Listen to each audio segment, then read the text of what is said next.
In 2024, the data confirms something uncomfortable. Across the US, UK, Canada, and Australia, high-income households were carrying persistent consumer debt, not because they were irresponsible or uneducated, but because they were structurally trapped in a system that rewards motion rather than progress. And that distinction matters. Most people watching this are educated, career-driven, earning well above median income, doing everything right on paper. Yet when you zoom out, the financial margin feels thin.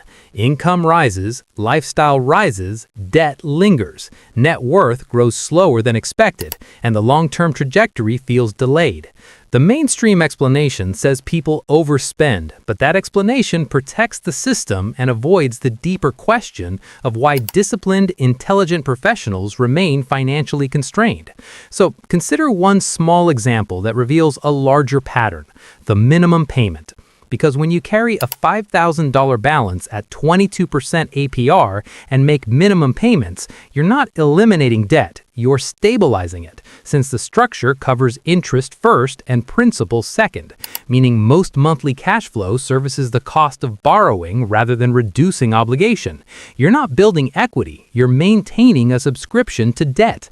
And what many professionals miss is that this isn't about math ignorance, but psychological baseline, as minimum payments are calibrated to feel manageable, protect short-term comfort, preserve lifestyle continuity, avoid friction. Yet comfort compounds just like interest, and each month of minimal discomfort extends financial constraint. This is where identity enters the equation, because many high-income earners optimize for looking stable instead of being free. The car payment fits, the home upgrade aligns with income, the lifestyle matches peers, yet the real profit margin of life remains narrow, and margin is everything. Since in business, it determines resilience, optionality, and flexibility, and in personal finance, it determines autonomy. Without margin, you're productive but not free, earning well yet deploying most income toward maintaining structure. At 22% APR, a $5,000 balance generates roughly $1,100 in annual interest. So if minimum payments barely exceed that, the system absorbs your effort. Activity happens without principal reduction. After a year, the balance barely moves. The treadmill feels productive, but you're not advancing. And this pattern scales into mortgages stretched to approval limits, car leases normalized as lifestyle, subscription creep and silent upgrades raising psychological baseline. This isn't about deprivation, but trajectory, as the financially free optimize for control over income and deployment of capital, while the financially constrained optimize for comfort and social alignment. Two different identities, and debt structured around minimum payments doesn't just cost money, it delays optionality, delays the conversion of labor into freedom. Every dollar spent on interest is a dollar not deployed into compounding assets. Compounding works both ways, so once you understand this, repayment strategy becomes about leverage rather than urgency. Whether Snowball builds psychological momentum or Avalanche maximizes mathematical efficiency popularized by figures like Dave Ramsey, both are tools, and the real variable is identity alignment, asking not which is correct, but which identity you reinforce. Because wealth is less about tactics and more about who you consistently become.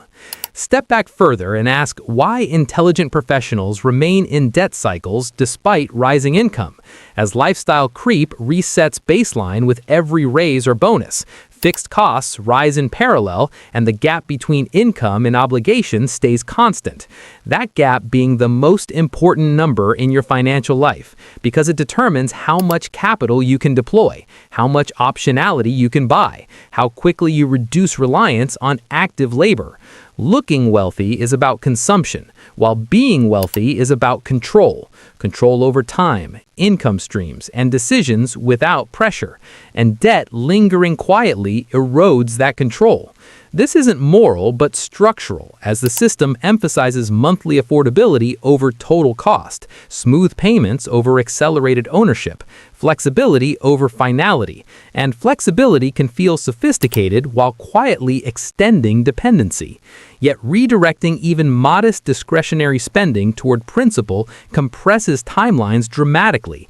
Reframing debt elimination as capital redeployment shifts psychology from sacrifice to leverage, and properly used leverage accelerates freedom. Imagine fixed costs 30% lower and how decisions would change, how negotiations, risk tolerance, business building, and capital allocation would shift. That difference is autonomy, purchased through margin created by disciplined deployment of income, requiring an identity shift from consumer maintaining status to operator building freedom.